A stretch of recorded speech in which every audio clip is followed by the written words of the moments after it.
जय हिंद दोस्तों, कैसे हैं आप सभी। आशा और उम्मीद करते होंगे आप लोग अच्छे होंगे। और आप देख रहे हैं स्टडी विथ मनोरंजन यूट्यूब चैनल। आप सभी तमाम दोस्तों को दिल खोलकर स्वागत करते हैं आपके इस चैनल पर। लूसेंट का सीरीज जो हम लोग देख रहे हैं, जिसमें आज का टॉपिक जो है जैन धर्म और बौद्ध धर्म, दो टॉपिक आज पूरा क्वेश्चन का पोस्टमार्टम करते हुए आज पूरा ख़त्म कर दिया जाएगा। तो चलिए शुरू से लेकर लास्ट तक यह वीडियो पर बने रहें और याद कराना हमारा जिम्मेदारी है और देखना आपका जिम्मेदारी है। चलिए शुरू करते हैं बिना देर किए हुए।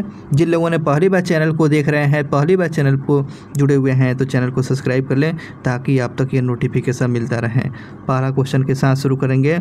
जैन धर्म के बारे में देखना बहुत ही ज़रूरी है और आप तो जानते हैं ये दोनों टॉपिक जो है जैन धर्म और बौद्ध धर्म बहुत ही इम्पोर्टेंट होने वाले हैं। तो जैन धर्म के संस्थापक पूछेगा तो क्या बताएंगे, तो ऋषभ देव को बताना है। ऋषभ देव जो जैन धर्म के संस्थापक और ये प्रथम तीर्थकार भी थे। तो जैन धर्म के प्रथम तीर्थकार पूछे तो ऋषभ देव और संस्थापक भी पूछे तो ऋषभ देव नाम याद रखेंगे। जैन धर्म के 23वें तीर्थकार कौन थे, तो पार्श्वनाथ जो थे जैन धर्म के 23वें तीर्थकार के रूप में जाना जाता है, जो काशी के इक्ष्वाकु वंशीय राजा जो थे अश्वसेन के पुत्र हुआ करते थे। कौन, अश्वसेन के पुत्र कौन थे, तो आपको पार्श्वनाथ जो थे आपको जैन धर्म के 23वें तीर्थकार जो थे काशी के इक्ष्वाकु वंशीय राजा अश्वसेन के पुत्र थे। जो पार्श्वनाथ जो है 30 वर्ष की अवस्था में संन्यास जीवन को स्वीकार किया और इनके द्वारा दी गई शिक्षा कौन कौन सी, इनके द्वारा जो शिक्षा दिया गया था, पहला नंबर जो था हिंसा न करना, हिंसा नहीं करना है। दूसरे का जो है सदा सत्य बोलो, चोरी न करना। और चौथा जो था संपत्ति न रखना। ध्यान रखेंगे ये आपको पार्श्वनाथ के द्वारा जो शिक्षा दिया गया था। और बाद में चलकर 5वां शिक्षा जो था आपको महावीर स्वामी के द्वारा जो कौन सा शिक्षा दिया गया, ब्रह्मचर्य दिया गया। ब्रह्मचर्य दिया गया, ब्रह्मचर्य को शामिल कर लिया गया। तो इस बात को हमेशा ध्यान रखेंगे। बात करते हैं महावीर स्वामी जैन धर्म के कौन से तीर्थकर थे, तो 24वें तीर्थकर और जैन धर्म के सबसे अंतिम तीर्थकार के रूप में भी जैन धर्म के अंतिम तीर्थकार स्वामी महावीर स्वामी को ही जाना जाता है। महावीर स्वामी ये अंतिम तीर्थकार और 24वें तीर्थकार बने थे। महावीर स्वामी का जन्म की बातें करते हैं तो जन्म जो हुआ था 540 ईसा पूर्व में हुआ था। तो इनका महावीर स्वामी जी का जन्म कहाँ हुआ था, तो कुंडग्राम जो है वैशाली में पड़ता है। कुंडग्राम वैशाली में महावीर स्वामी जी का जन्म 540 ईसा पूर्व में हुआ था। और इनके पिताजी की बात करते हैं तो पिता इनका सिद्धार्थ, पिता इनके सिद्धार्थ थे जो याग्त्री कुल के सरदार हुआ करते थे। और महावीर स्वामी जी के माता कौन थी, तो महावीर स्वामी जी के माता त्रिशला जो लिच्छवी राजा जो थे चेटक की बहन थी। माता श्री का नाम क्या था, तो त्रिशला। कहाँ के राजा, तो ये आपको लिच्छवी राजा चेटक की बहन थी त्रिशला। अब बातें करते हैं इनके पत्नी की बात। इनकी महावीर स्वामी की पत्नी का नाम क्या था, तो यशोदा इनकी माता जी पत्नी जी का नाम था। और पुत्र की बात करते हैं, पुत्र कौन थे, तो पुत्र जो थे अनुजा प्रियदर्शनी इनके पुत्र थे। पत्नी यशोदा और पुत्री जो थी पुत्री अनुजा प्रियदर्शनी थी। महावीर स्वामी का बचपन का नाम क्या था, तो महावीर स्वामी का बचपन का नाम वर्धमान था। वर्धमान किसका बचपन का नाम है, महावीर स्वामी का। 30 वर्ष की उम्र में माता पिता के मृत्यु के पश्चात अपने बड़े भाई नंदीवर्धन, इनके बड़े भाई का नाम नंदीवर्धन से अनुमति लेकर आपको सन्यासी जीवन को इन्होंने अपना जीवन जो है सन्यास की ओर ले चले। और 12 वर्षों के कठिन तपस्या के बाद महावीर स्वामी जी को रंजबिकी के समीप ऋजुपालिका नदी के तट पर एक वृक्ष का नाम क्या है? तो साल वृक्ष के नीचे तपस्या करते हुए संपूर्ण ज्ञान का बोध हुआ और इस प्रकार महावीर स्वामी जी अब इनको ज्ञान प्राप्ति हो जाती है। कहाँ? किस नदी किनारे? ऋजुपालिका नदी के तट पर। किस वृक्ष के नीचे? साल वृक्ष के नीचे। कितने वर्ष की तपस्या? 12 साल की तपस्या और संपूर्ण ज्ञान की प्राप्ति हुआ। और इस प्रकार महावीर स्वामी जीन विजेता कहलाए। ज्ञान प्राप्त हो जाने के बाद इन्हें जीन विजेता कहा गया। उसके बाद आहार्त माने कि पूजनीय हो गए। आहार्त है ना। निग्रंथ जो है बंधन रहित। निग्रंथ शब्द किसके लिए प्रयोग किया गया है? तो आपको बंधन रहित के लिए, आहार्त पूजनीय के लिए और जीन विजेता के लिए प्रयोग किया गया है जैन धर्म में। बात करते हैं महावीर स्वामी का उपदेश किस भाषा में दिया करते थे? तो ये आपको भाषा जो था प्राकृत भाषा में उपदेश दिया करते थे। महावीर स्वामी उपदेश प्रवचन किस में करते थे? किस भाषा में? तो आपको प्राकृत भाषा, जिसे अर्धमगधी भाषा या अर्धमगधी भाषा दे दे या प्राकृत भाषा दे दे, तो ये दोनों बातें याद रखेंगे। महावीर स्वामी के अनुयायियों को मूलतः क्या कहा गया? तो महावीर स्वामी के अनुयायियों को निग्रंथ कहा गया। निग्रंथ का मतलब क्या होता है? बंधन रहित। निग्रंथ का मतलब क्या? बंधन रहित। जिनके अनुयायी, महावीर स्वामी के अनुयायी को निग्रंथ कहा गया। और महावीर के प्रथम अनुयायी इस प्रकार कौन बनते हैं? तो महावीर स्वामी के प्रथम अनुयायी उनके दामाद जामली बने थे। जामली जो है इनके प्रथम अनुयायी बनते हैं।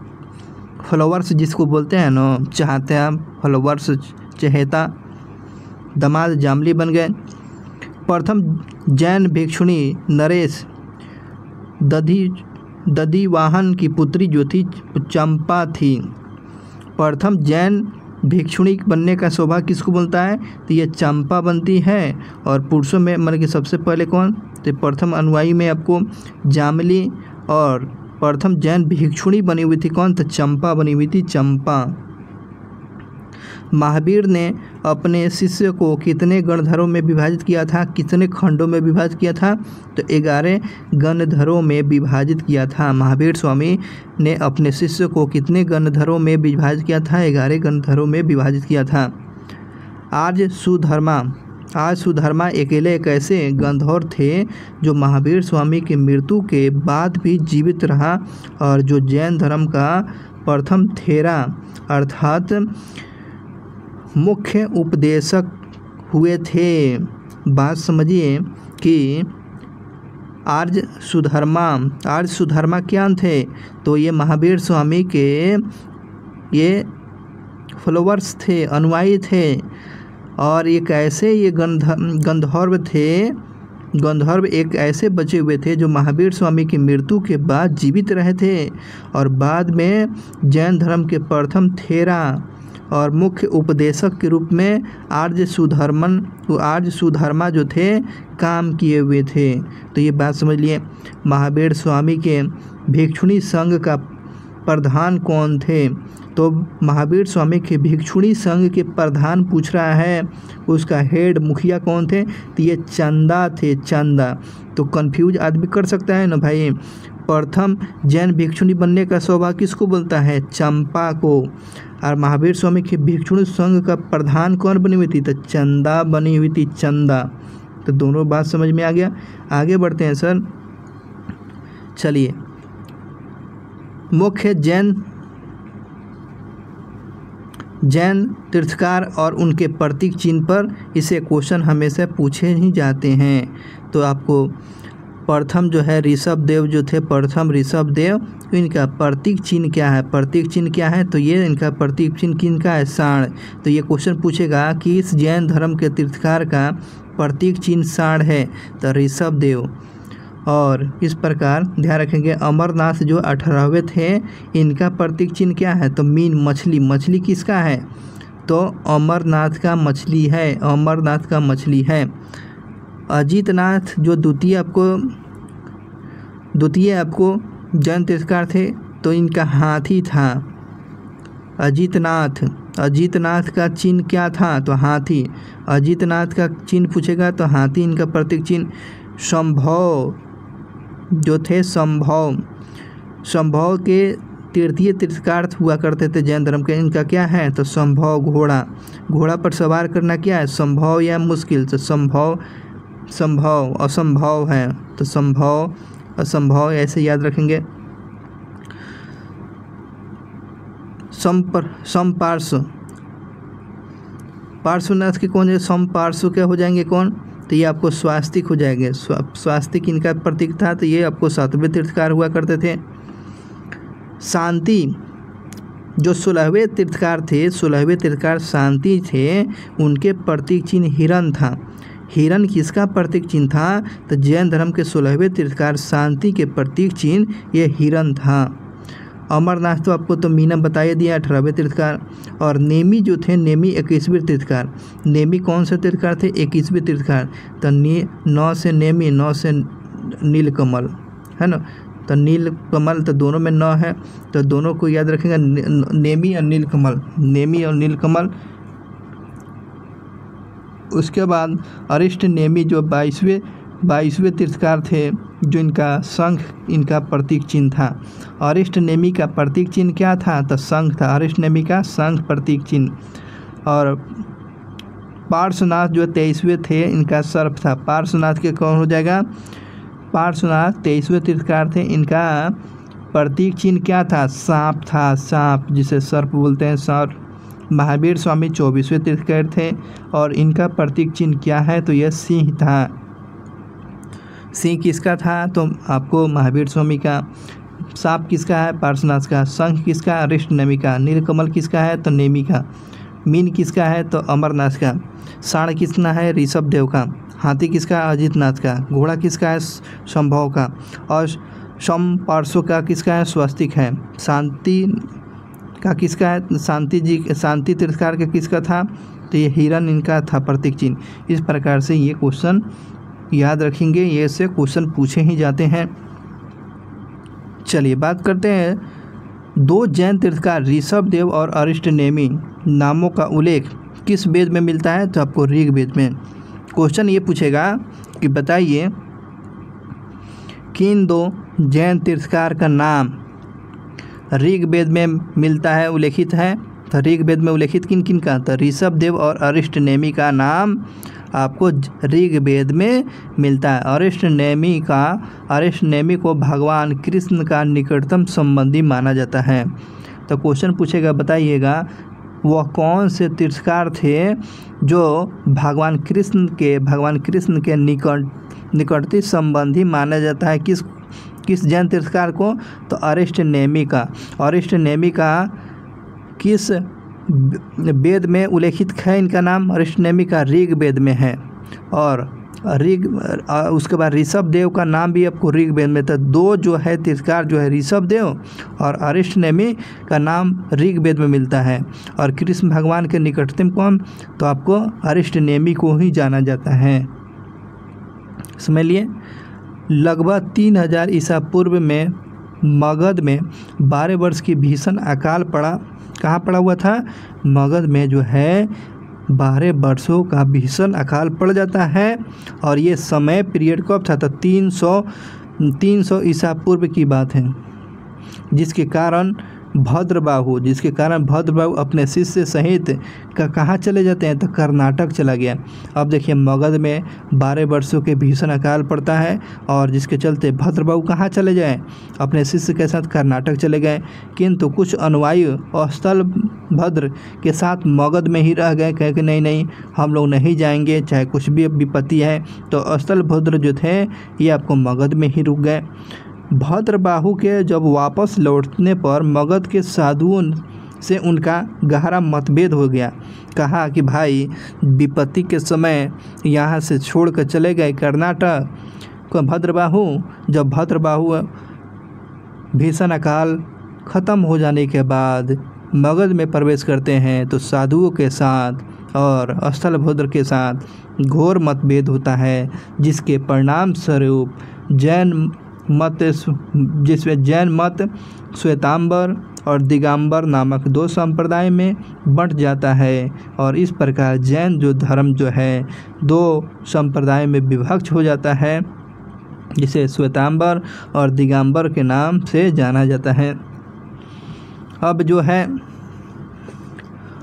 स्थलभद्र के शिष्य श्वेतांबर कहलाए, जो श्वेत वस्त्र धारण करने वाले थे, और भद्रबाहु के शिष्य जो थे दिगंबर कहलाए, जो नग्न रहने वाले थे।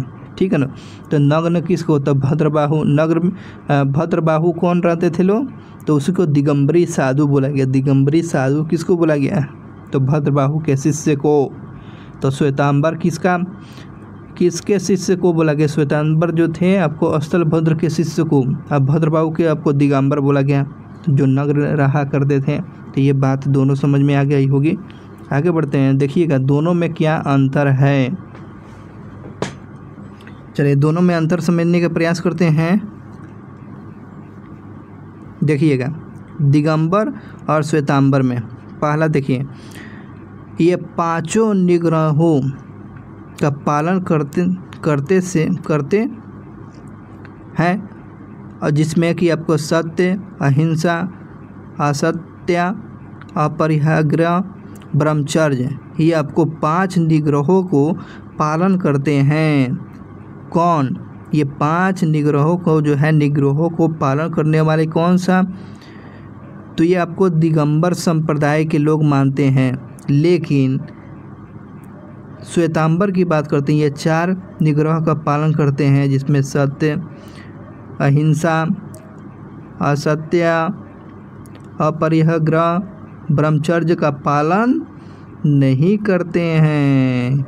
ये लोग श्वेतांबर जो थे, ये लोग पालन नहीं करते हैं। दूसरी बात, यह संप्रदाय 6 अनंत पदार्थों का अति अस्तित्व प्रकट करती है, अर्थात आत्मा, जीव, पदार्थ, पुगल, अंतरिक्ष, आकाश, गति, धर्म, स्थिरता, अधर्म तथा समय काल, ये आपको 6 अनंत पदार्थ इसको संप्रदाय माना करते थे और ये सत्य माना करते थे।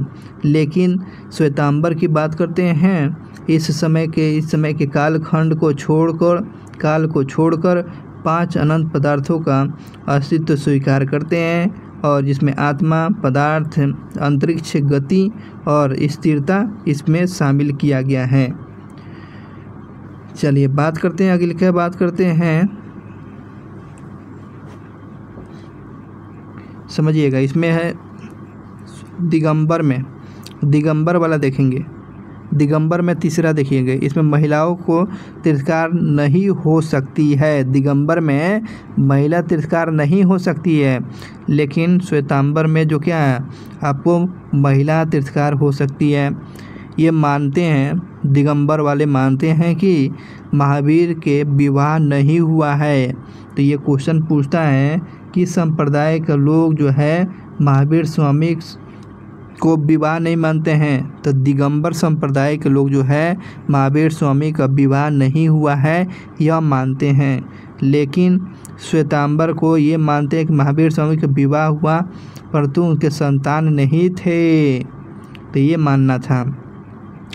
चलिए दिगंबर की बात करते हैं। ये मानते हैं कि दिगंबर के लोग मानते हैं कि अनिष्पे तिरस्कार मलिकनाथ पुरुष थे। मलिकनाथ क्या थे? पुरुष थे। मलिकनाथ क्या थे? पुरुष बोला गया है। और इसमें तीर्थकार जो है जैन धर्म के तीर्थकार को मलिकनाथ पुरुष मानते हैं, लेकिन आपको श्वेतांबर वाले मलिकनाथ जो है, मलिकनाथ को स्त्री माना गया है। श्वेतांबर वाले लोग जो थे अनिष्पे तीर्थकार मलिकनाथ को श्वेतांबर वाले स्त्री मानते हैं, लेकिन दिगंबर समुदाय को जो है ये पुरुष मानते हैं। दिगंबर संप्रदाय का कहना है कि मूल जैन आगम ग्रंथ को खो चुका है। दिगंबर संप्रदाय मानते हैं कि मूल जैन जो है आगम ग्रंथ को खो चुका है, लेकिन श्वेतांबर वाले जो है जैन ग्रंथ आगम को स्वीकार करते हैं। देखिए दिगंबर भाई ये मानते हैं कि कैवल्य प्राप्ति के बाद उपासना करते रहना जा सकता है, किया जा सकता है। बिल्कुल बात सही है। ये बात बोलते हैं दिगंबर वाले, बोलते हैं कैवल्य मन के कैवल का मतलब क्या होता है? ज्ञान प्राप्ति के बाद उपासना करके रहना जा सकता है। ये मानते हैं दिगंबर वाले, और श्वेतांबर ये मानते हैं कि केवल प्राप्ति के बाद भी भोजन की आवश्यकता पड़ती है। अब ज्ञान प्राप्ति हो गया है तो आप भोजन नहीं कीजिएगा, ये आपको बोलते हैं कि उपासना कर सकते हैं दिगंबर वाले। श्वेतांबर वाले कहते हैं ज्ञान प्राप्ति के बाद आपको केवल प्राप्ति के बाद भोजन कर सकते हैं। दिगंबर वाला देखिएगा, ये स्त्रियों के किसी जीवन में मुश्किल का विरोध करते हैं। ये स्त्रियों को किसी जीवन से मुश्किल नहीं, मुक्त का विरोध करते हैं कि स्त्रियों के जीवन जो है उसके मुक्ति से विरोध करते हैं कि उसके मुक्ति नहीं होनी चाहिए। ये दिगंबर वाले बात करते हैं। श्वेतांबर बोलते हैं स्त्रियों की मुक्ति की अधिकारणीय मान्य है, इसको मुक्ति किया जा सकता है। दिगंबर में बोलते हैं ये सफ़ेद वस्त्र नहीं पहनते हैं क्योंकि इसका निर्वाण जो है मोक्ष के बाधक मानते हैं। ये वस्त्र नहीं पहनते, सफ़ेद वस्त्र नहीं पहनते हैं क्योंकि मोक्ष में इसे बाधक माना गया है। और श्वेतांबर जो है ये श्वेत वस्त्र पहनते हैं, बिल्कुल सही है, तथा इनके निर्वाण मोक्ष का बाधक नहीं बोला गया है। तो इस प्रकार आपको जैन धर्म में आपको श्वेतांबर और दिगंबर की बातें दोनों हम लोग देख चुके। अब बातें करते हैं सर जैन संगतिया किया गया था। तो जैन संगतिया जो 2 हुआ है, प्रथम जैन संगति कब, तो प्रथम जैन संगति 300 ईसा पूर्व में हुआ था। प्रथम जैन संगति पूछेगा तो क्या बताया 300 ईसा पूर्व में। तो कहाँ हुआ था, पाटलिपुत्रा में हुआ था। प्रथम जैन संगति कहाँ हुआ था, पाटलिपुत्रा में। कब हुआ था, 300 ईसा पूर्व में। उस समय उसकी अध्यक्षता कौन कर रहे थे, स्थलभद्र जो है प्रथम जैन संगति जो पाटलिपुत्रा में हुआ 300 ईसा पूर्व में, और इसके अध्यक्षता जो थे स्थलभद्र कर रहे थे। द्वितीय आपको जैन संगति होता है, जैन संगतिया जो किया गया 512 ईसा में 512 ईसा में आपको द्वितीय जैन संगति का आयोजन किया जाता है। और कौन सा जगह, बल्बी जो है गुजरात में द्वितीय जैन संगति 512 ईसा में, किसकी अध्यक्षता में, क्षमा श्रवण की अध्यक्षता में द्वितीय जैन संगति बल्बी गुजरात में 512 ईसा में द्वितीय जैन संगति का आयोजन किया गया। तो ये बातें ध्यान रखेंगे। तो दोनों समझ में आ गया। अब चलिएगा, जैन के त्रिरत्न है। तो ये क्वेश्चन पूछता है त्रिरत्न किस धर्म से संबंधित है, तो जैन धर्म। और ये भी क्वेश्चन पूछता है कि जैन धर्म में निम्नलिखित में से कौन कौन से त्रिरत्न है। चलिए याद कीजिए, साम्यक दर्शन का मतलब होता है सही विश्वास, साम्यक ज्ञान मतलब कि सही ज्ञान, साम्यक आचरण सही आचरण। ये जो है साम्यक दर्शन, सम्यक ज्ञान, साम्यक आचरण जैन धर्म के त्रिरत्न है, बिल्कुल सही है। अब देखेंगे सर त्रिरत्न के अनुशीलन में कितने नियम, 5 महाव्रतों का पालन अनिवार्य है। तो देखेंगे तो ये बातें तो समझ में आ गया। त्रिरत्न तो आपको दर्शन है, सही ज्ञान होना चाहिए, आचरण होना चाहिए, लेकिन त्रिरत्न के अनुशीलन में 5 महाव्रतों का अनिवार्य किया गया है, जिसमें 5 व्रत में कौन है, चलिए, अहिंसा, सत्य वचन, असत्य, अपरिग्रह मतलब कि धन के जमा नहीं करना, और ब्रह्मचर्य।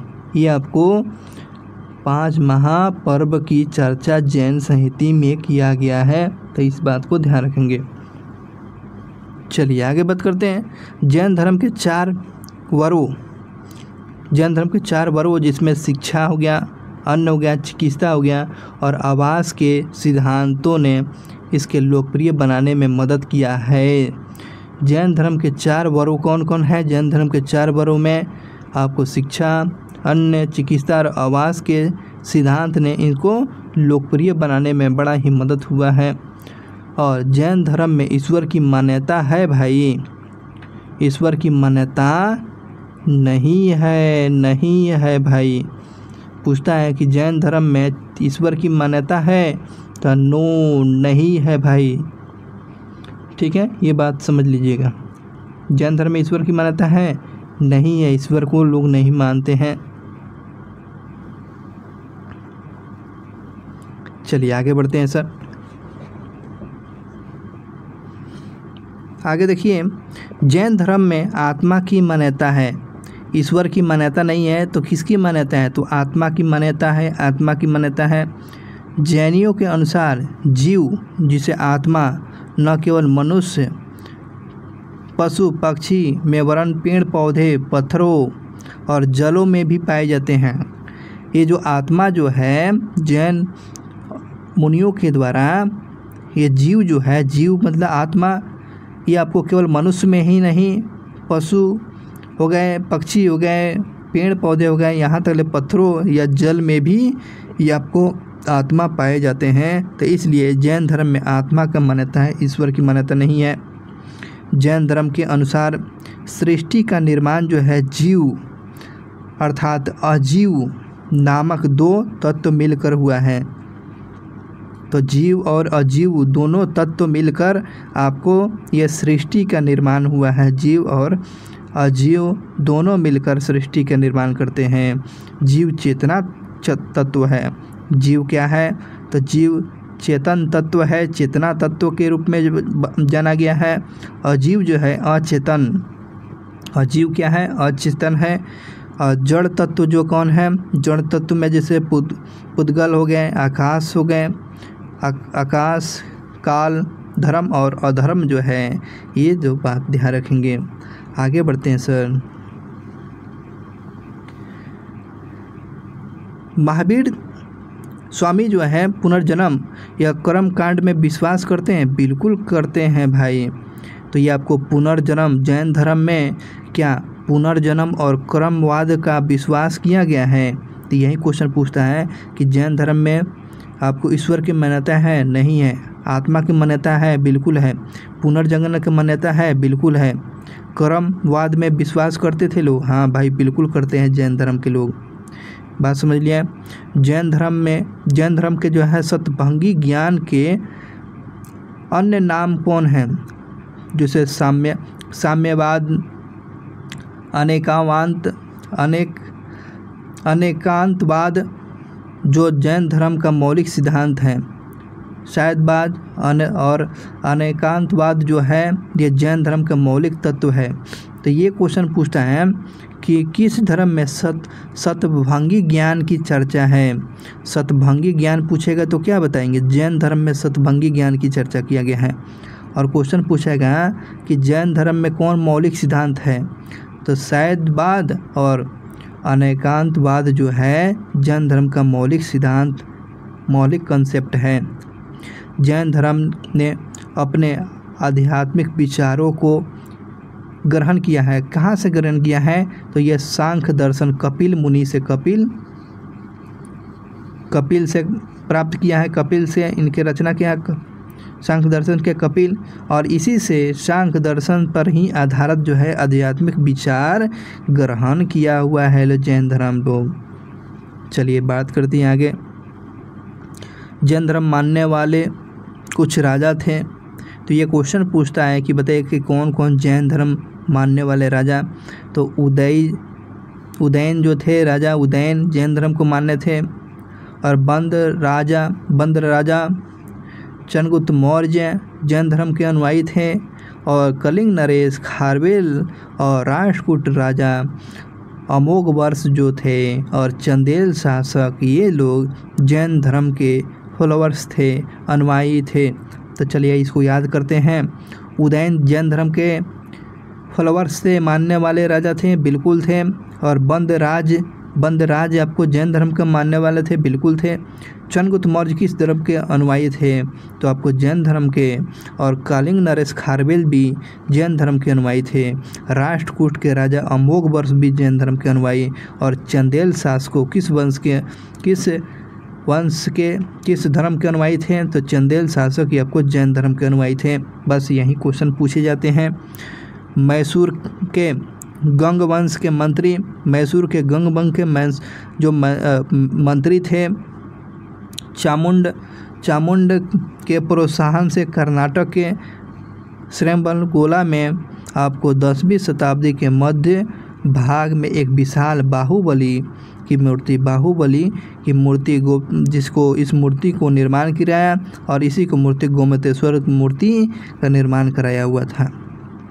तो क्वेश्चन पूछता है कि बताइए कि गोमतेश्वर की मूर्ति का निर्माण किस शताब्दी में था? 10वीं शताब्दी में।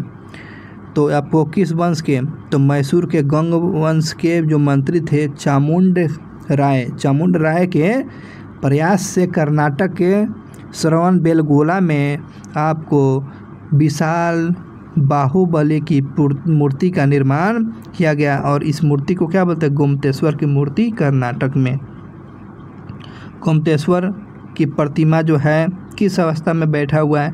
गोमतेश्वर की जो मूर्ति है जो बैठा हुआ किस कंडीशन में बैठा हुआ था है? तो कार्यो उत्सर्ग मुद्रा में बैठे हुए हैं, ठीक है। और महावीर स्वामी तप की इस मुद्रा में और अपनी चारों ओर वातावरण से अनभिज्ञ है, जिनकी उनके पैर में सांप लिपटे हुए हैं और चिट्टी जो है एंट ने मिट्टी के घरौंदा बना लिया है और यह मूर्ति जो है 18 मीटर ऊंचा और एक ही चट्टान को काटकर बनाया गया है। एक गोमतेश्वर मूर्ति की बात कर रहे हैं, ठीक है। अब देखिए खजुराहो कहाँ पड़ता है? मध्य प्रदेश। खजुराहो में जैन मंदिरों का निर्माण किस शासकों ने कराया था? खजुराहो में जैन मंदिरों का निर्माण चंदेल शासकों के द्वारा कराया गया है। खजुराहो में आपको जैन मंदिरों का निर्माण करने वाला कौन थे? तो आपको जैन मतलब कि चंदेल शासकों के द्वारा कराया गया था। आधुनिक तमिलनाडु के पुडुकोडुई डिस्ट्रिक्ट में आपको शिवनन्नावलन अर्थात सितवन वासलन गुफा में जैन धर्म से संबंधित है। तमिलनाडु में जो है 2 गुफाएं हैं जो जैन धर्म से संबंधित है, ठीक है। आगे चलते हैं। मौर्योत्तर काल में मथुरा जैन धर्मों के प्रसिद्ध केंद्र था। क्वेश्चन यहाँ से पूछता है कि बताइए मौर्योत्तर काल में जो है जैन धर्म का प्रसिद्ध केंद्र कहाँ था? तो आपको मथुरा में जैन धर्म का प्रमुख केंद्र था। और मथुरा कला का संबंध किस धर्म से है? तो मथुरा कला का संबंध आपको जैन धर्म से, और ये मथुरा जो है आपको जैन धर्म का प्रमुख केंद्र था और मथुरा कला जो है जैन धर्म से संबंधित है। आगे बढ़ते हैं। जैन तीर्थकारों की जीवनी ऋषभदेव के भद्रबाहु के द्वारा जो रचित पुस्तक है कल्पसूत्र में किया गया है। जैन तीर्थकारों की जीवनी ऋषभदेव के द्वारा रचित की जो पुस्तक जो है कल्पसूत्र में देखने को मिलता है। 72 वर्ष की उम्र में महावीर स्वामी की मृत्यु, जिसे निर्वाण बोला गया है। और महावीर स्वामी की मृत्यु आपको 463 ईसा पूर्व में बिहार राज्य के पावापुरी जो है राजगीर में इनकी मृत्यु हो जाती है। महावीर स्वामी की मृत्यु कितने वर्ष में? 72 वर्ष में। महावीर स्वामी की मृत्यु कब हुआ? तो 463 ईसा पूर्व में इनका महावीर स्वामी की मृत्यु किस राज्य में? बिहार में। बिहार के किस जगह पर हुआ था? तो पावापुरी राजगीर में इनका मृत्यु हुआ था। मल्ल राजा श्रेष्ठित पाल के राज पैलेस जो होता है राजभवन में आपको महावीर स्वामी को निर्माण प्राप्त हुआ था। तो महावीर स्वामी जहाँ मरे हुए थे आपको किस राजमहल में? आपको ध्यान रखें मल्ल राजा श्रेष्ठित पाल के महल में इनकी निर्माण हो गया था। कब? 468 ईसा पूर्व में पावापुरी में 72 साल की उम्र में इनका मृत्यु हो गया। तो इस प्रकार जैन धर्म के जितने भी क्वेश्चन बनते हैं सारा चीज़ क्वेश्चन आप लोग के सामने था। अब बातें करते हैं जैन धर्म के बाद बौद्ध धर्म की बातें। चलिए बौद्ध धर्म की बातें करते हैं।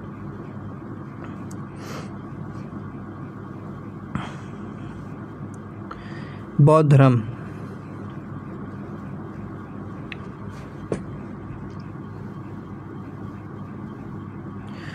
धर्म जो है ये सबसे इसे क्वेश्चन पूछे जाते हैं। चलिए बहुत ही इत्मीनान से समझते चलना है कि बौद्ध धर्म के संस्थापक पूछेगा तो आपको कौन है, तो गौतम बुद्ध जो है बौद्ध धर्म के संस्थापक हैं। तो बौद्ध धर्म के संस्थापक पूछेगा तो गौतम बुद्ध, जिन्हें एशिया का ज्योतिपुंज जिसे लाइट ऑफ एशिया कहा जाता है।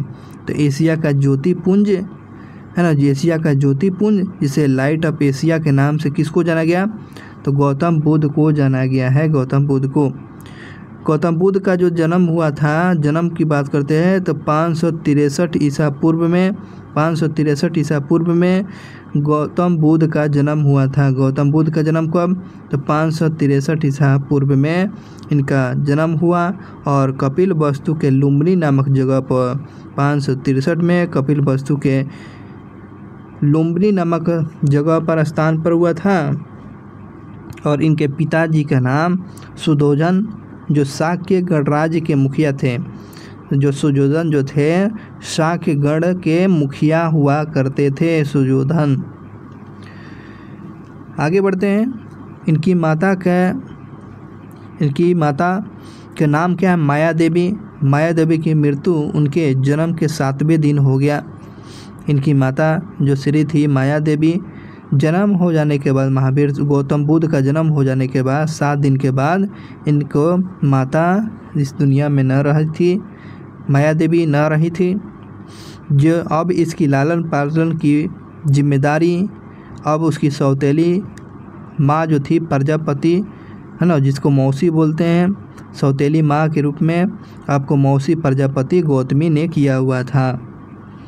और इनका बचपन का नाम जो था सिद्धार्थ। महावीर गौतम बुद्ध का बचपन का नाम आपको ध्यान रखेंगे सिद्धार्थ है। गौतम बुद्ध का विवाह की बात करते हैं। विवाह कितने वर्ष की उम्र में, 16 वर्ष की उम्र की अवस्था में किसके साथ हो गया, यशोधरा के साथ हुआ था। और इनके पुत्र भी थे, राहुल नाम के है ना, राहुल इनके पुत्र थे। 16 साल की उम्र में विवाह होता है किसके साथ, यशोधरा के साथ। माता श्री माया देवी, पिता कौन थे, यशोधन। चलिए बात करते हैं आगे देखेंगे। सिद्धार्थ जब कपिल वस्तु के सौर्य के लिए निकले हुए थे, घूमने के लिए निकले थे, तो 4 दृश्य को देखा हुआ था। पहला दृश्य जो कौन है, बूढ़ा व्यक्ति। दूसरा जो दृश्य देखे हुए थे, एक बीमार व्यक्ति। तीसरा 100 को देखे और चौथा जो सन्यासी को देखे हुए थे। तो इनके दिमाग में आया कि भाई बूढ़ा आदमी क्यों होता है जब जन्म लेता है, तो उसके बाद कहते हैं कि भाई बीमार क्यों हो जाता है, ये आदमी मर क्यों जाता है, और सन्यास जीवन क्यों व्यतीत आदमी करता है। तो जब सैर के लिए निकले हुए थे तो ये चारों सवाल इनके दिमाग में चल रहा था। और इन्हीं चारों सवाल के खोज में इस माने कि आपको ब्रह्मचर्य जीवन को गृह त्यागते हैं, सत्य की खोज में जाते हैं। आगे बढ़ते हैं सर। सांसारिक समस्याओं से व्यथित होकर जो थे सिद्धार्थ ने 29 वर्ष की अवस्था में गृह त्याग देते हैं। और जिसे बौद्ध धर्म में गृह त्याग को क्या कहा गया है, महानिष्क्रमण कहा गया है। तो महानिष्क्रमण से क्या समझते हैं, जब महात्मा बुद्ध ने आपको जब गृह त्याग दिए तो इस घटना को क्या कहा गया, महानिष्क्रमण कहा गया है। गृह त्याग करने के बाद सिद्धार्थ बुद्ध ने वैशाली के गुरु थे अलार कलाम से उन्होंने सांख्य दर्शन की शिक्षा ग्रहण किया था। तो बुद्ध के प्रथम गुरु कौन थे? तो आपको अलार कलाम जो थे आपको गौतम बुद्ध के प्रथम गुरु हो जाते हैं। किससे शिक्षा लिया था? कौन सी? तो आपको सांख्य दर्शन से शिक्षा लिया था। और अलार कलाम सिद्धार्थ के प्रथम गुरु कहलाए और जिसे उन्हें शून्य का ज्ञान प्राप्त होता है। इनको शून्य की ज्ञान की प्राप्ति आपको अलार कलाम से ही प्राप्त हुआ था, शून्य की ज्ञान की प्राप्ति। आगे बढ़ते हैं। अलार कलाम के बाद जो है सिद्धार्थ ने राजगीर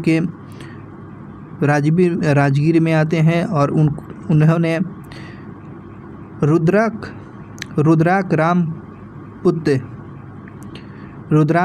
रामपुत्र से शिक्षा का ग्रहण किया और उन्होंने योग का ज्ञान की प्राप्ति देते हैं। और इस प्रकार अलार कलाम के बाद राजगीर में आते हैं।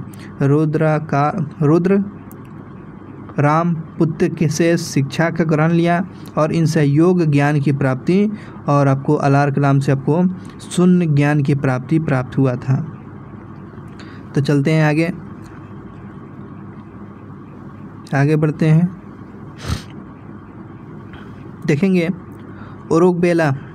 उरुगवेला जगह है और इसी जगह पर सिद्धार्थ को कौंडिन्य और वापा, भादिया, महामना और आसिंगी नामक 5 साधक मिले हुए थे। तो उरुगवेला में आपको सिद्धार्थ को 5 लोगों की आपको साधक मिले हुए थे। बिना अन्न जल ग्रहण किए अब जो है 6 वर्षों तक ले ये आपको बुद्ध भगवान जो है 6 वर्षों के कठिन तपस्या के बाद उनको 35 वर्ष की उम्र में बैसाख पूर्णिमा के रात निरंजना फाल्गु नदी के किनारे पीपल वृक्ष के नीचे आपको सिद्धार्थ को ज्ञान की प्राप्ति हो जाता है। तो कितने वर्ष तले बिना अन्न जल ग्रहण किए देख रहे हैं ना, 6 वर्षों तले कठिन तपस्या किया। बुद्ध इसी तरह कोई नहीं बन सकता है। 6 वर्षों तक ले आपको अन्न जल ग्रहण किए और 35 वर्ष की उम्र में आपको बैसाख के पूर्णिमा के दिन में निरंजना फाल्गु नदी के किनारे पीपल वृक्ष के नीचे उनको ज्ञान की प्राप्त होता है।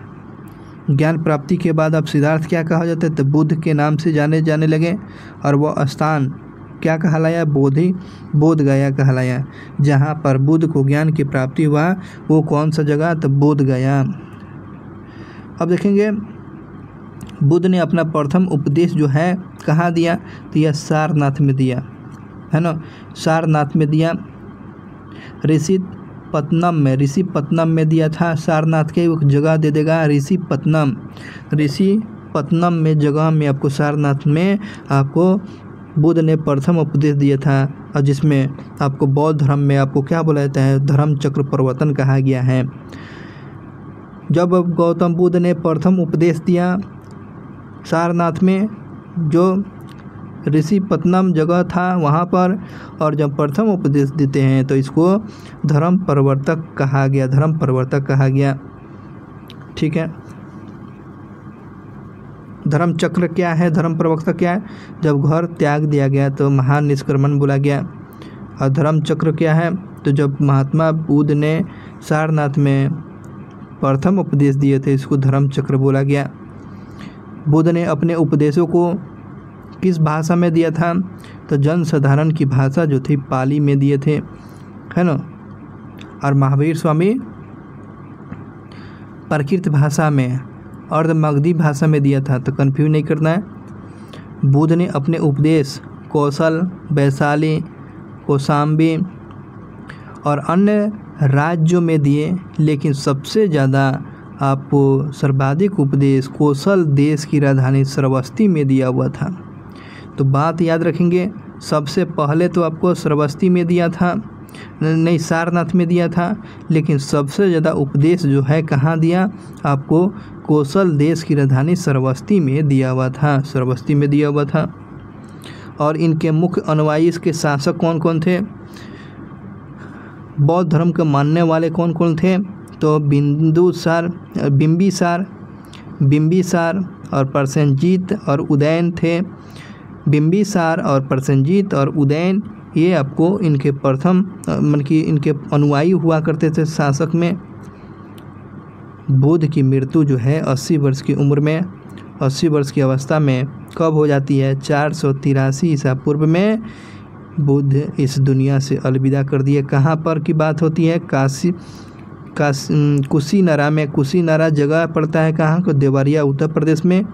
और वहाँ पर एक व्यक्ति थे, चुंद के भोजन खाने के बाद मृत्यु हो गई, जिसे बौद्ध धर्म में इसको महापरिनिर्वाण कहा गया।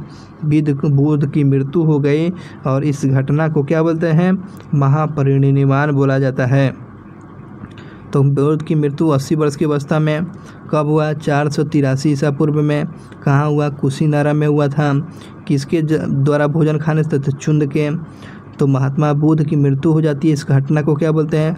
महापरिनिर्वाण कहा गया। सबसे ज़्यादा उपदेश कहाँ दिए थे? श्रावस्ती में। किस भाषा में उपदेश देते थे? तो पाली भाषा में। इनके उपदेशक कौन, इनके अनुयायी कौन थे? तो बिंबिसार, प्रसेनजीत और उदयन हुआ करते थे। याद हुआ? चलिए आगे बढ़ते हैं। मल्ल शासक जो थे, इनकी मृत्यु के बाद इनका अंत्येष्टि का सम्मानपूर्वक किया हुआ था। अंत्येष्टि जो है बहुत ही सम्मानपूर्वक किया था। तो क्वेश्चन पूछेगा कि बुद्ध को जो है अंत्येष्टि संस्कार जो कौन किया था? तब मल्ल शासकों ने किया था। मल्ल शासकों ने किया था। एक अनुश्रुति के अनुसार एक अनुश्रुति के बाद के अनुसार जो है मृत्यु के बाद जो है बुद्ध के अवशेषों को 8 भागों में बांटकर 8 स्तूप का निर्माण कराया गया। कि 8 स्तूप का जो निर्माण किया गया है, गौतम बुद्ध के अवशेष को 8 भागों में बांटकर 8 स्तूप का निर्माण कराया गया। बुद्ध के जन्म और मृत्यु के तिथि चीन की परंपरा कैंटोन अभिलेख के आधार पर निश्चित किया गया है। बात समझ में आ रही है? बुद्ध की मृत्यु का जो है निर्धारण, ज्ञान की प्राप्ति जो चीन के एक परंपरा जो है कैंटोन के अभिलेखों से निर्धारित किया गया है। बौद्ध धर्म के बारे में हमें विशद ज्ञान त्रिपिटक से मिलती है। बौद्ध धर्म के बारे में हमें ज्ञान की प्राप्ति किससे मिलती है? तो त्रिपिटक किस धर्म के ये ग्रंथ है? तो बौद्ध धर्म से, जिसमें विनायक पिटक, सुक्त पिटक, अधिगम पिटक से प्राप्त होती हैं। तो विनायक पिटक, सुक्त पिटक और अधिगम पिटक, तीनों पिटकों की भाषा कैसी है? तो पाली है। तीनों पिटक की भाषा कैसी है? तो पाली भाषा है। और थेरवाद मत, तो ये थेरवाद मत जो है आपको बौद्ध धर्म में है। तो थेरवाद मत की पाली त्रिपिटक सबसे पुराना है। थेरवाद मत की आपको पाली त्रिपिटक सबसे पुराना है। सुक्त पिटक में क्या बताया गया है? सुक्त पिटक में याद रखेंगे, बुद्ध के धर्म सिद्धांतों का संवाद के रूप में संकलित किया गया है। तो सुक्त पिटक में क्या जानकारी मिलती है? तो गौतम बुद्ध के धार्मिक सिद्धांतों के संवाद की जानकारी किस ग्रंथ में किया गया है? तो सुक्त पिटक में आपको धर्म सिद्धांत और संवाद गौतम बुद्ध की ये आपको सुक्त पिटक में देखने को मिलेगा। वही विनायक पिटक में क्या करते हैं? तो विनायक पिटक में आपको संघ के भिक्षुणी के लिए बनाए गए नियम कानून का संग्रह किया गया है। तो याद कीजिए, विनायक पिटक में क्या बताया गया है? तो नियम कानून का संग्रह है। तो बौद्ध धर्म में विनायक पिटक में क्या बताया गया है? तो नियम कानून के बारे में बताया गया है। और सुक्त पिटक में क्या है? तो धर्म सिद्धांत की चर्चा किया गया है। और इस संघ में अनुशासन को तोड़ने जाने वाले पर प्रायश्चित की सूची भी बताया गया है। मतलब कि इसमें जो नियम तोड़ेंगे उसको प्रायश्चित करना पड़ेगा। अब बात करते हैं सुक्त पिटक के बाद, विनायक पिटक के बाद अब अधिगम पिटक, 3 पिटक है।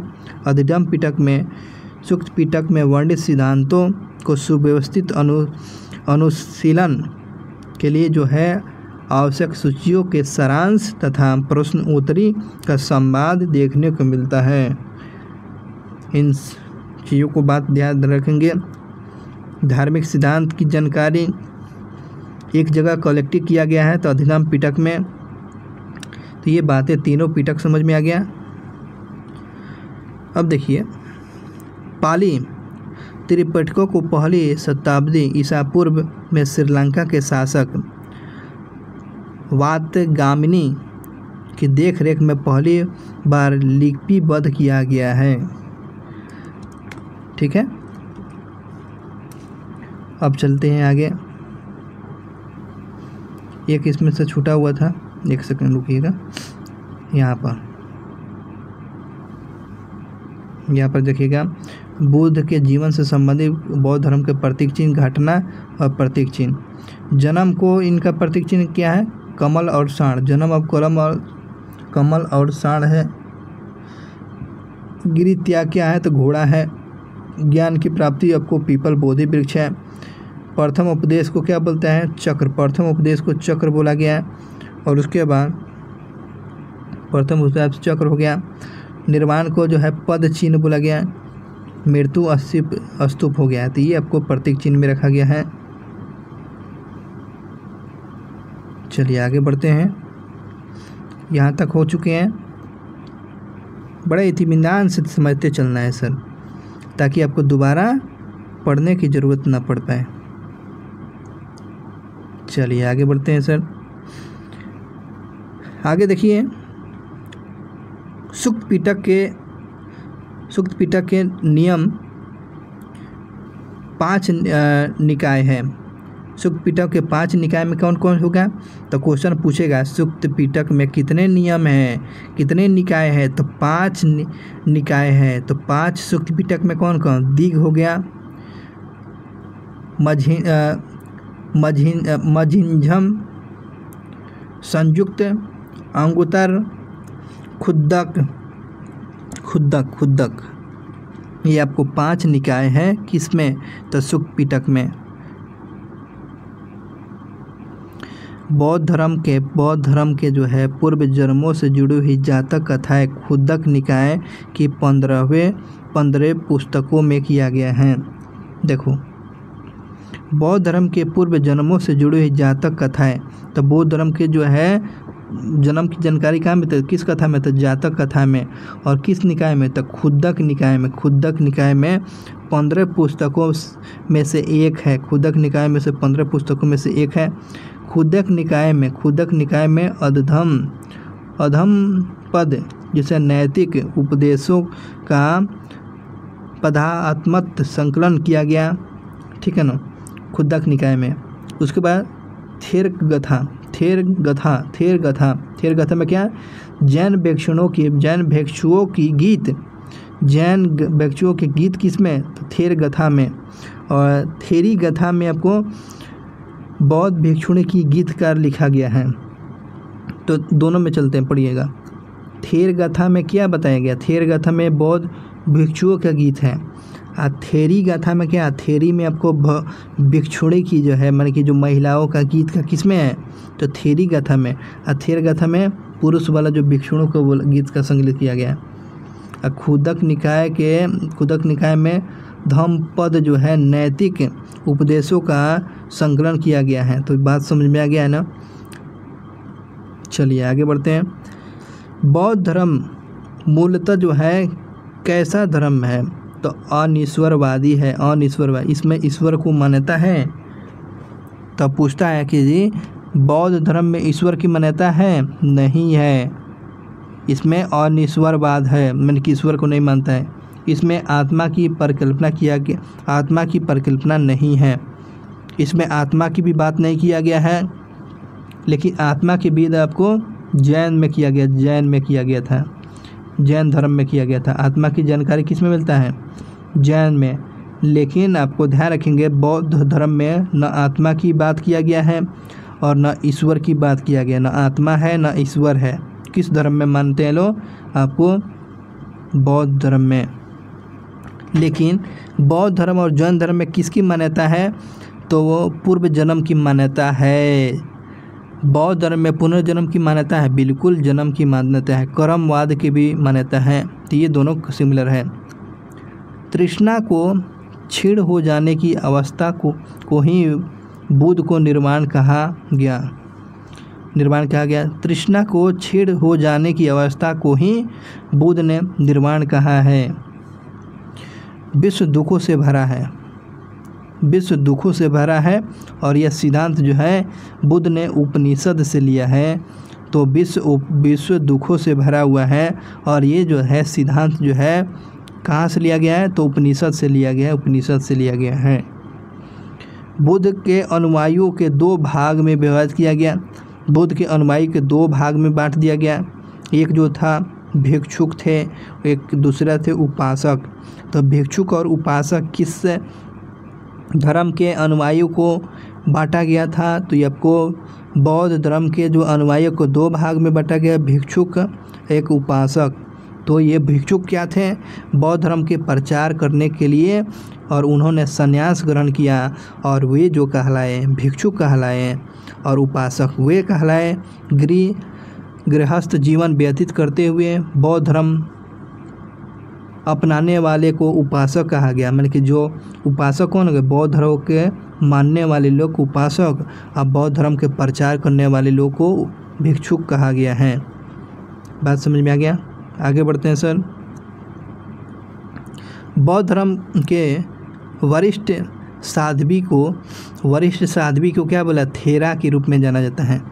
तो ये थेरा, तो बौद्ध धर्म के जो वरिष्ठ साध्वी होंगे, वरिष्ठ जो है सन्यासी होंगे, उसको क्या कहा जाता है, थेरी बोलते हैं। थेरी के रूप में जाना जाता है। बौद्ध संघ में सम्मिलित होने के लिए जो है न्यूनतम उम्र सीमा कितना बताया गया है। अगर बौद्ध धर्म को अगर अपनाते हैं तो उसमें उम्र सीमा कितना होना चाहिए रखी गई थी, तो 15 वर्ष रखा गया था। बौद्ध धर्म में संघ में शामिल होने के लिए न्यूनतम उम्र का सीमा कितना था, 15 वर्ष था। 15 वर्ष याद रखेंगे। और बौद्ध संघ में प्रविष्टि होने को क्या कहा गया है, मान कि बौद्ध धर्म में अगर प्रवेश कर देते हैं तो उस प्रवेश को क्या बोलते हैं, उपसंपदा कहते हैं। उपसंपदा। तो क्वेश्चन पूछेगा बौद्ध धर्म में प्रवेश को क्या कहा गया है, तो क्या बोलेंगे, उपसंपदा कहा गया है। और प्रवेश की न्यूनतम उम्र का कितना हो जाएगा, 15 वर्ष था। 15 वर्ष था, ठीक है। अब बौद्ध धर्म में त्रिरत्न की चर्चा किया गया। त्रिरत्न की चर्चा में कौन था, त्रिरत्न की चर्चा आपको बौद्ध धर्म में, तो त्रिरत्न में कौन कौन दे देगा कि निम्नलिखित में से एक त्रिरत्न कौन कौन, तो बुद्ध हो गया, धम्म हो गया, संघ हो गया। तो ये क्या हो गया, त्रिरत्न हो गया। त्रिरत्न कौन कौन, संघ, धम्म, बुद्ध। समझ लिए, आगे बढ़िए। देखिएगा यहाँ पर बताया गया है, अद्भुत भारत लेखक A.L. बासम के अनुसार जो है 49 दिनों की तपस्या के बाद बुद्ध को ज्ञान की प्राप्ति हुआ था। 49 दिनों की तपस्या के बाद बुद्ध को ज्ञान की प्राप्ति हुआ। तो ये किसका मानना है, A.L. बासम का मानना था। A.S. बासम का ये लेखक हैं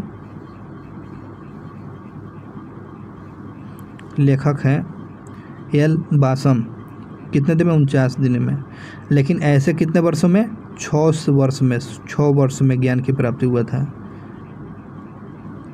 बिना अंजल ग्रहण किए। अब यहाँ से इम्पोर्टेंट फैक्ट याद रखेंगे। बौद्ध धर्म की सभाएं कहाँ आयोजित किया गया था, और यहाँ से क्वेश्चन पूछे ही जाते हैं।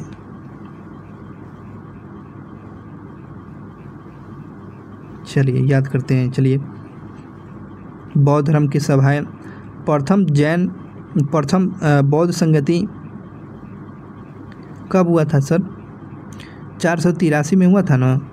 तो 483 में प्रथम बौद्ध संगति का आयोजित किया गया था। कहाँ पर आयोजित किया गया था, तो पूर्व राजगीर में किया गया था। प्रथम बौद्ध संगति का आयोजन आपको 483 में किया गया। कहाँ किया गया? पूर्व राजगीर में किया गया। और प्रथम बौद्ध संगति के अध्यक्ष किसको बनाया? महाकश्यप को बनाया गया, महाकश्यप को। और प्रथम बौद्ध संगति के समय शासक कौन था?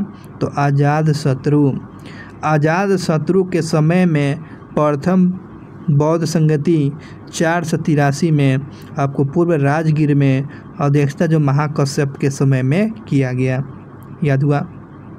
दूसरे का बौद्ध संगति जो है 100 साल के बाद 483 या 383 में होता है, तो ये आपको दोनों तो याद हो गया। 100 साल का डिफरेंस में पहले 483, उसके बाद दूसरे का बौद्ध संगति 383 में, ये वैशाली में, तो 2 आ रहा है 2, तो वैशाली, तो वैशाली में बैल कितना जोड़ा का होता है? तो 2 आता है। बैल कितना जोड़ा होता है? तो वैशाली, बैलशाली, तो बलशाली, तो 2 तो हो जाएगा। तो 2 मतलब की जगह हुआ था वैशाली में। सभा कामी, वैशाली सब काम करेगा, मतलब कि खेत भी जोतेगा, आपको ले जाएगी अभी, तो यह सभा कामी। ऐसे याद करने का तरीका बता रहे हैं। और बैल कैसा होता है? उजला रंग का भी होता है, काला रंग का, तो काला सुख, याद हुआ। 2 गो बैल होता है भाई, तो वैशाली, तो ये हो गया वैशाली में। तो मतलब कि बैल कौन काम करता है? सभी काम करता है, तो सभा काम ही हो गया। बैल क्या होता है? काला रंग का भी होता है कि नहीं, तो काला सुख हो गया। तो एक बार इसी को समझ लीजिएगा ना, तो कभी ज़िंदगी में भोर नहीं पड़ेगा। क्यों? क्योंकि ये कन्फ्यूजन हमेशा हो जाता है। चलिए आगे बढ़ते हैं। तीसरा बौद्ध संगति जो है 250 में 250 ईस्वी में होता है तीसरा, है ना। तो 250 में देखिए, तीसरा में अगर 50 रुपया जोड़ दीजिएगा तो ना, 50 रुपया इसमें 300 रुपया में कितना रुपया कम हो रहा है? 50 रुपया, तो 250 रुपया है ना, तो 250 ईस्वी में 300 पूरा करने के लिए 50 हो जाएगा, तो 250, तो 300 ईसा पूर्व में, ईस्वी में। अब बात करते हैं तीसरा, तो अब समझ लिए, तो 250 में हुआ था। तो देखिए पटना जो है पाटलिपुत्र को बोलते हैं, तो पाटलिपुत्र में मोगलीपुत्र तीस के अध्यक्षता में किया, मोगलीपुत्र 30 के अध्यक्षता में किया गया तीसरा बौद्ध संगति। और उसमें शासक कौन था? अशोक था। तो तीसरा बौद्ध संगति के शासक कौन था? तो अशोक। अध्यक्ष कौन था? मोगलीपुत्र 30 था। तीसरा बौद्ध संगति कहाँ आयोजित किया गया था? पाटलिपुत्र में 250 ईस्वी में तीसरा बौद्ध संगति। आगे बढ़ते हैं। चौथा बौद्ध संगति जो है 98 ईस्वी में किया गया, 98 ईस्वी में चौथा बौद्ध संगति। और ये जो कहा किया गया, तो कुंडल वन में किया गया, कुंडल वन में। और इसमें वसुमित्र और अशोक घोष की अध्यक्षता में, की अध्यक्षता में किया गया। और उसमें चौथा बौद्ध संगति का आयोजन कौन कराया था? कनिष्क ने कराया था। कनिष्क के समय में चौथा बौद्ध संगति का आयोजन किया गया था। तो इस प्रकार 4 बौद्ध। और 5वां बौद्ध संगति जो है, याद रखेंगे, पाँचवा जो किया गया था हर्षवर्धन के समय में।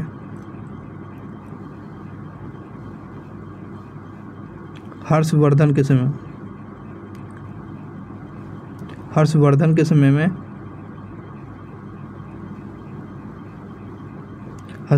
समय में किया गया था, ध्यान रखेंगे इस बात को।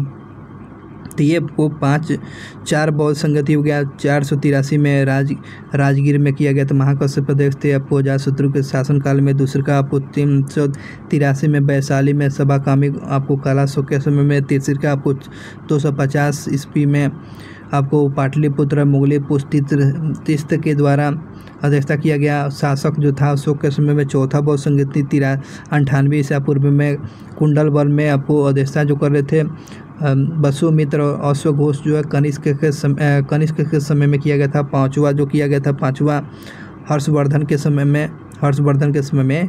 ये बात नहीं लिखा गया है, लेकिन याद रखेंगे ये हर्षवर्धन के समय में किया गया था। तो ये महत्वपूर्ण ये सभाएं देख लिए। अब चलते हैं आगे। चतुर्थ बौद्ध संगति के बाद जो धर्म जो है बौद्ध धर्म दो भागों में बढ़ जाता है। चौथा बौद्ध संगति के बाद ये दो भाग में हीनयान और महायान में विभाजित होता है। तो क्वेश्चन पूछता है कि चौथा बौद्ध संगति जो है तो 98 ईस्वी में हुआ था कुंडलवल कनिष्क के समय में, और इसी में चौथा बौद्ध संगति में बौद्ध धर्म जो है दो भाग में टूट जाता है। कौन कौन से? हीनयान और महायान में टूट जाता है। समझ लिए। बौद्ध धर्म के महायान संप्रदाय का आदर्श क्या है? तो बोधिसत्व जो है आपको महायान संप्रदाय के ये आदर्श माना जाता है, जबकि बोधिसत्व दूसरे के कल्याणों की प्राथमिकता देते हुए अपने निर्माण में विलिप्त करते हैं। अब देखेंगे हीनयान का आदर्श क्या है? आहर्त पद है। आहर्त पद को प्राप्त करना।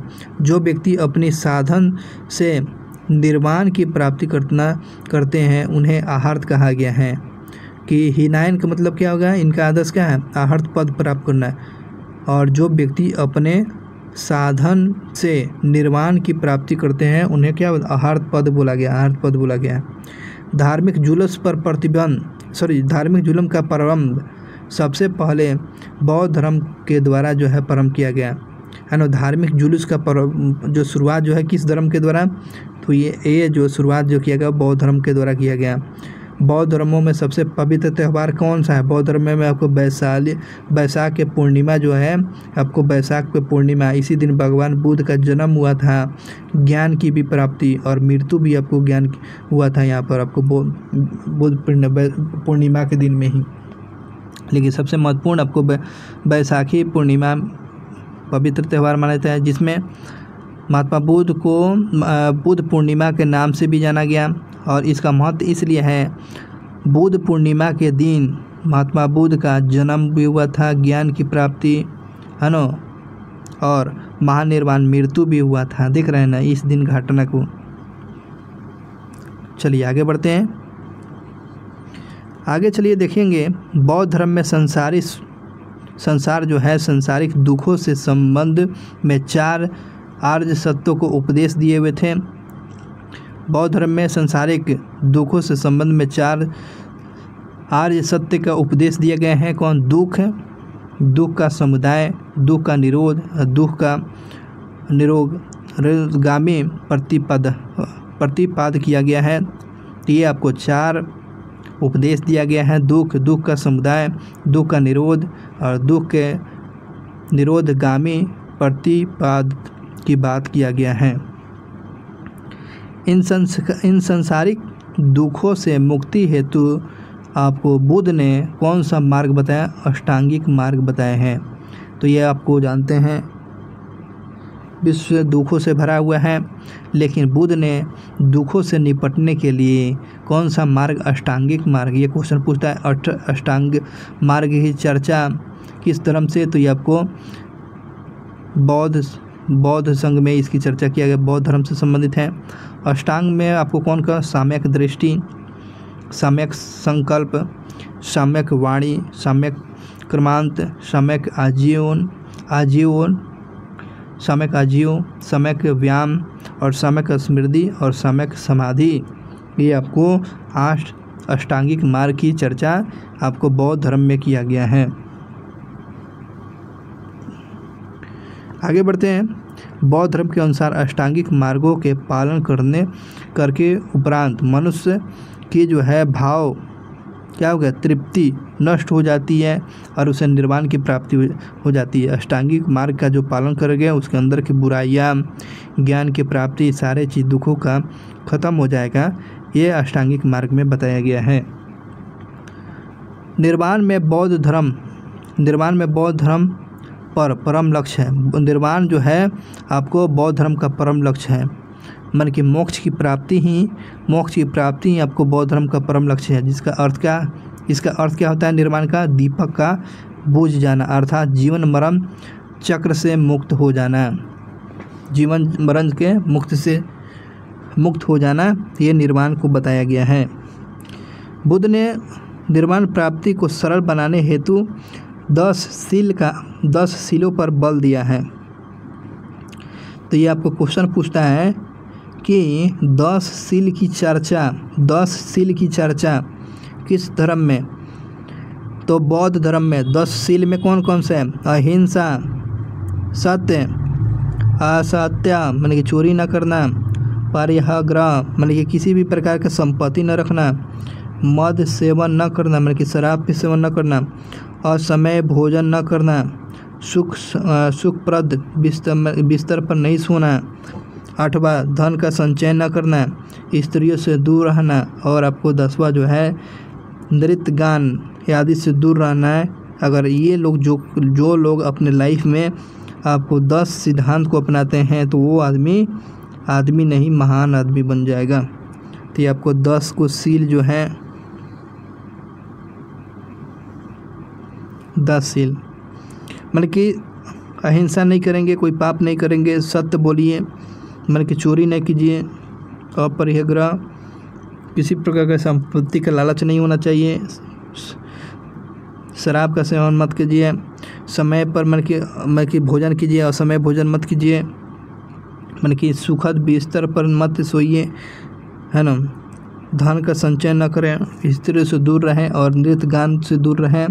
तो आपका लाइफ जो है लाइफ स्टाइल सारा बदल जाएगा, और इससे आप दूर रहते हैं तो आपको लाइफ में कभी दुख नहीं आएगा। तो ये 10 शील मानने के लिए अनिवार्य किया गया है। बौद्ध धर्म में जो है माध्यमिक मार्ग क्या है? माध्यमिक मार्ग बुद्ध ने जो है माध्यमिक मार्ग को अपनाया है ना, माध्यमिक मार्ग का उपदेश दिया है मतलब कि बीच का रास्ता, जिसे आपको कल्याण की रास्ता मिलती है, आपकी भलाई होती है, वही काम करना है। जातक कथाएं प्रदर्शित करती है बोधिसत्वों का इसमें बताती हैं। चलिए आगे यहाँ पर बताया गया है।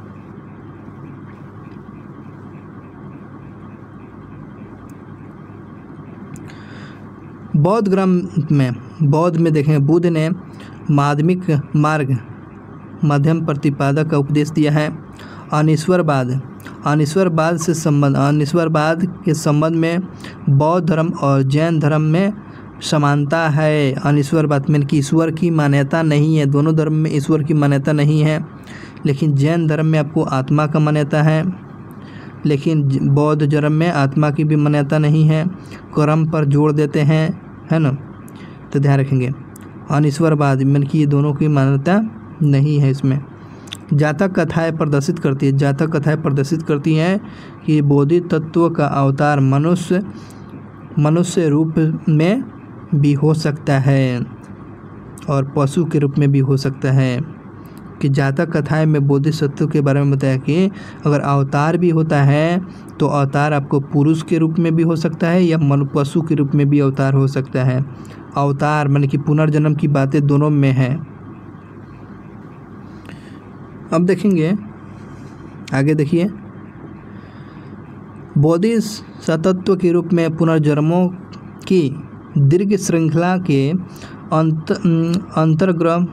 अंतर्गत जो है बुद्ध ने शाक्य मुनि के रूप में अपना अंतिम जन्म प्राप्त किया है, किंतु इसके उपरांत मैत्रेय और अन्य नाम जो है बुद्ध सभी अवतारित होने शेष है। नहीं समझ में आया? कहने का मतलब है बोधिसत्व के रूप में पुनर्जन्म की जो है बात किया गया और इसके अंतर्गत में शाक्य मुनि के रूप में अंतिम जन्म प्राप्त किया, और किंतु इनके उपरांत मैत्रेय या अन्य उपनाम है ना, अन्य नाम जो है बुद्ध ने अभी तकले अवतरित होना शेष है। समझ में बात आ रही है कि नहीं आ रही है? कि देखिए पुनर्जन्म मतलब कि आपका जन्म हुआ है तो आपको जन्म हुआ है तो फिर से आपको जन्म तो होगा ही, पुनर्जन्म भी होगा। तो ये बात तो बताया गया है। और ये बुद्ध जो भगवान ये पुनर्जन्म हुआ था, और ये भी माना जाता है फिर से इनका अवतरित होना शेष है, जो कल्कि अवतार के रूप में जाना जाएगा। चलिए आगे बात करते हैं। सर्वाधिक बुद्ध मूर्तियाँ का निर्माण किस शैली में? तो गांधार शैली में। तो सर्वाधिक जो बुद्ध की मूर्तियाँ का निर्माण गांधार शैली में किया गया। लेकिन बुद्ध की प्रथम मूर्ति जो संभवतः मथुरा कला में मानी जाती है। देखो सबसे ज़्यादा जो है किस कला में? तो गांधार कला में। लेकिन प्रथम मूर्ति की प्राप्ति क्या है? मथुरा कला में। मथुरा कला में, दोनों याद रखेंगे। तिब्बत हो गया, भूटान हो गया, पड़ोसी देशों में बौद्ध धर्म का प्रचार पद्म संभव जो है ने किया हुआ था। कौन? गुरु ऋण 5 ने किया था। पद्म संभव ने जो थे, पद्म संभव ने जो आपको तिब्बत, भूटान ऐसे पड़ोसी देशों में जो है प्रसार किया हुआ था। और इनका संबंध बौद्ध धर्म के बर्जियान शाखा से था। पद्म संभव का बर्जियान संप्रदाय से। तो ये पूछता है बर्जियान शाखा किस धर्म में है? तो आपको बौद्ध संघ में, बौद्ध धर्म में है। और इनकी जो है मूर्ति की बात करें, 123 फीट ऊंची मूर्ति जो है आपको हिमाचल प्रदेश में रेवल सार झील में है। नहीं समझ में आया? बुद्ध की जो है मूर्ति जो है 123 फीट जो ऊंची मूर्ति हिमाचल प्रदेश के रेवल जगह है, जो सर झील में स्थित में आपको देखने को मिलता है। चलिए आगे बढ़ते हैं। भारत में उपासना की जाने वाली प्रथम मूर्ति संभवतः आपको बुद्ध भगवान की ही है। समझने की कोशिश कीजिए। सबसे पहले मूर्ति पूजा किसका हुआ है? सबसे पहले अगर मूर्ति पूजा किसका हुआ है तो महात्मा बुद्ध का हुआ है। बुद्ध भगवान की ही प्रथम सबसे पहले मूर्ति पूजा ही हुआ है। स्तूप वैदिक काल से भारत में प्रचलित सावधान टीले थे। स्तूप का मतलब क्या है? सावधान, मतलब कि 100 को देखते हैं ना, कोई मृत्यु हो जाता है, कोई लोग मृत्यु हो जाता है तो उसको तो राख को क्या कहते हैं? उस राख को, ये ज़मीन हो गया, ऐसे बना देते हैं ना, ऐसे बनाते हैं एक टीला की तरह, और इस पर एक को क्या लगाते हैं? गाछ लगा देते हैं, तुलसी का गाछ लगा देते हैं। तो ऐसे बनाया जाता है ना मृत्यु टीला। तो ये मृत्यु हो जाने के बाद गाछ व वृक्ष लगा दिया जाता है, तुलसी के पौधा लगा दिया जाता है। तो ये बात ध्यान रखेंगे, इसी को टीला बोला गया। ऐसे ही टीला, मतलब कि अब बताइए कि अब इतना बड़ा महल थोड़े बना सकते हैं, गरीब आदमी इतना छोटा मिट्टी का ही टीला बना सकता है भाई। देखते हैं बड़े बड़े लोग रहते हैं, उसके लिए मूर्ति बना देते हैं। तो ये आपको वैदिक काल में जो है ये सावधान के टीले के प्रचलित और मृत्यु को अवश्य को राख रखा जाता था। अशोक के शासन काल में स्तूप कला अपने चरमोत्कर्ष पर पहुंचा हुआ था। और उसने अपने राज्य काल के दौरान जो है लगभग 84,000 स्तूप, बाप रे इतना 84,000 स्तूप का निर्माण कराया था। सबसे ज़्यादा स्तूप का निर्माण कौन कराया था? तो अशोक ने। और इस प्रकार पूछता है भारत में स्तूप कला का निर्माण किसको जाता है, किस शासक को जाना जाता है? तो अशोक को जाना जाता है। अशोक किस धर्म में? तो आपको बौद्ध धर्म से संबंध रखने वाला व्यक्ति थे। अशोक किस धर्म से अनुयायी थे? तो बौद्ध धर्म के अनुयायी थे। चलिए आगे बढ़ते हैं सर। अब देखेंगे बौद्ध धर्म के प्रमुख जो है मठ, कहाँ मठ मंदिर हैं उस पर बात करते हैं। तडोबा मठ कहाँ पर है? तो तडोबा गांव, स्पीति घाटी, ये हिमाचल प्रदेश में पड़ता है। तडोबा मठ पूछेगा तो ये हिमाचल प्रदेश में। नामग्याल मठ कहाँ है? तो धर्मशाला, नामग्याल आपको धर्मशाला में पड़ता है, आपको हिमाचल प्रदेश में। तो हिमाचल प्रदेश में 2 मठ है, तडोबा और नामग्याल मठ पूछेगा तो कहाँ? तो आपको हिमाचल प्रदेश याद रखेंगे। हेमिस मठ पूछता रहता है, हेमिस मठ कहाँ है? लद्दाख में। हेमिस मठ पूछेगा तो क्या बताएं? लद्दाख में है। थीकसे मठ जो है आपको लद्दाख में। तो हेमिस और थीकसे मठ जो है आपको लद्दाख में ही देखने को मिलेगा। उसके बाद सासुर मठ पूछेगा तो क्या बताएंगे? लाहौली संप्रति में, यह हिमाचल प्रदेश में। सासुर मठ पूछेगा तो क्या बताएंगे, तो सासुर मठ आपको हिमाचल प्रदेश में। ताडोबा नामग्याल जो है हिमाचल प्रदेश में। आगे बात करते हैं देहरादून में जो है मिंड्रालिंग जो है मठ का है, तो देहरादून में, उत्तराखंड में। अगला मठ की बात करते हैं रूमटेक मठ पूछेगा, रूमटेक मठ कहाँ है, तो रूमटेक आपको गंगटोक, आपको सिक्किम में। रूमटेक मठ पूछेगा तो क्या बताएंगे, रूमटेक मठ आपको गंगटोक में, रूमटेक गंगटोक। तवांग मठ पूछता रहता है, तवांग मठ आपको अरुणाचल प्रदेश में। बहुत ही अच्छा क्वेश्चन, तवांग अरुणाचल प्रदेश में। तवांग घाटी भी है, मठ भी है अरुणाचल प्रदेश में। नाम ड्रेलिंग ये कहाँ है, तो मैसूर में, नाम ड्रेलिंग। एक और है मीड्रामलिंग जो है आपको देहरादून में। और नाम ड्रिल लग गया तो आपको मैसूर में। नाम कैसे होता है, नाम क्या होता है, किसी व्यक्ति का क्या होता है, नाम क्या होता है, तो मशहूर हो जाता है। मशहूर से मैसूर याद रखेंगे, ठीक है ना, कर्नाटक में। और बोधि मंडा मठ करता है, बोधि मंडा गया में। बोधि मंडा मठ पूछेगा, बोधि मंडा मठ पूछेगा तो क्या होता है आपको, बोध गया में। चलिए, ये आपको जितने भी मठ थे, टोडोबा आपको हिमाचल प्रदेश में, नामग्याल हो गया हिमाचल प्रदेश में, हेमिस लद्दाख में थी, कसे आपको लद्दाख में, सासुर हो गया लाहौली में, मिडांड्रेलिंग जो है आपको देहरादून में, रूमटेक आपको गंगटोक में, तवांग अरुणाचल प्रदेश में, नाम ड्रेलिंग जो है मैसूर में, बोधि मंडा जो है आपको बोध गया में। ये आपको प्रमुख जो है मठ जो है बौद्ध धर्म के मठ जो था। चलिए आगे बढ़ते हैं सर। आगे देखिएगा, वैदिक परंपरा से प्रेरित स्तूपों को, वैदिक परंपराओं से प्रेरित स्तूपों को बौद्धों के द्वारा लोकप्रिय बनाया गया, ठीक है। बुद्ध के मृत्यु के बाद बुद्ध के शरीर के अवशेषों को कितना 8 भागों में विभाग के स्तूप का रूप दे दिया गया। और चलो इस 8वें स्तूप को देखते हैं कौन कौन से। स्तूप को 5 श्रेणियों में वर्गीकृत किया गया है।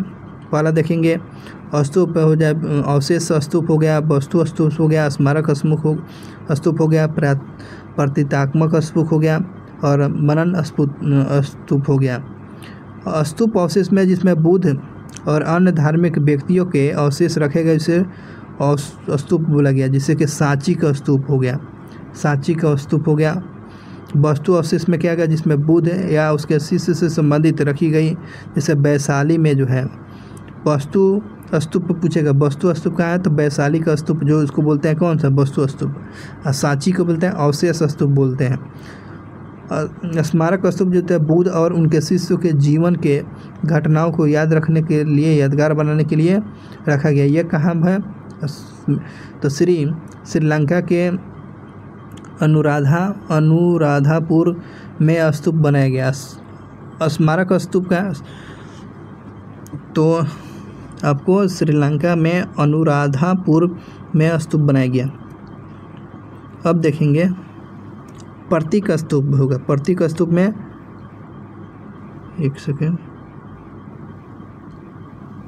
प्रतीक स्तूप में क्या हो गया, प्रतीक स्तूप में याद रखेंगे, प्रतीक स्तूप में जो बौद्ध धर्म जो है धर्मशास्त्र के विभिन्न पहलुओं के प्रतीक के रूप में बनाए गए हैं और उसी को प्रतीक स्तूप बोलते हैं। ये कहाँ था, लेह स्तूप में है। लेह स्तूप में मनन स्तूप जो है यात्राओं के उपलब्ध में या आध्यात्मिक लाभ प्राप्त करने के लिए बनाए गए थे, उसे मनन स्तूप बोला गया था। ये 5 स्तूप का वर्गीकृत किया गया था। अशोक के द्वारा बनाए गए स्तूपों में सबसे प्राचीन जो है मध्य प्रदेश का सांची के स्तूप जो है, तो ये आपको सांची का स्तूप का है मध्य प्रदेश में। किसने बनाया है, तो अशोक ने। सांची का स्तूप मध्य प्रदेश में, किस धर्म से, तो बौद्ध धर्म से। चलिए आगे बढ़ते हैं। उत्तर प्रदेश में पिपराहवा का स्तूप सबसे प्राचीनतम स्तूप है। उत्तर प्रदेश में पिपराहवा जो है सबसे प्राचीन स्तूप के रूप में जाना जाता है। पिपराहवा स्तूप आमतौर पर अवशेषों को निक्षेपागार होता है। स्तूप बौद्ध परंपरा में स्तूप एक अर्पित अतः स्मारक संचित होता है। ठीक है, अब देखिए क्या बताया है। भाजा गुफा लिखा है जी। भाजा गुफा ईसा पूर्व 2री शताब्दी के दौरान जो निर्मित 22 चट्टानों को काटकर बनाई गई गुफाओं का एक महत्वपूर्ण समूह है और यह महाराष्ट्र के लोनावाला के पास पुणे डिस्ट्रिक्ट में स्थित है और ये हीनयान बौद्ध संप्रदाय से संबंधित है। भाजा गुफाएं हीनयान बौद्ध संप्रदाय से संबंधित है और गुफा में कई मन की स्तूप देखने को मिलता है। तो इस प्रकार हम लोग क्या देख लिए, जैन धर्म के बारे में देखें, बौद्ध धर्म के बारे में देख लिए और इस प्रकार से ये टॉपिक लूसेंट का टॉपिक कवर हो गया। और आप इस वीडियो को शुरू से लेकर लास्ट तक लें, एक बार 2 बार देखें और वीडियो आपको अच्छा लगा है तो अपने दोस्तों के साथ ज़रूर शेयर करें ताकि आप ये उन तक पहुंच सके और ये हमारे लिए मोटिवेशनल होगा। चैनल पर पहली बार जुड़े हुए थे तो चैनल को सब्सक्राइब कर लें ताकि आप तक ये नोटिफिकेशन मिलता रहे। और मिलते हैं next question, next topic, next class के अंतर्गत में। आपको बहुत बहुत धन्यवाद, शुक्रिया watching for video. Thank you so much. Channel को सब्सक्राइब करें, लाइक करें, कमेंट करें। बहुत बहुत धन्यवाद आप।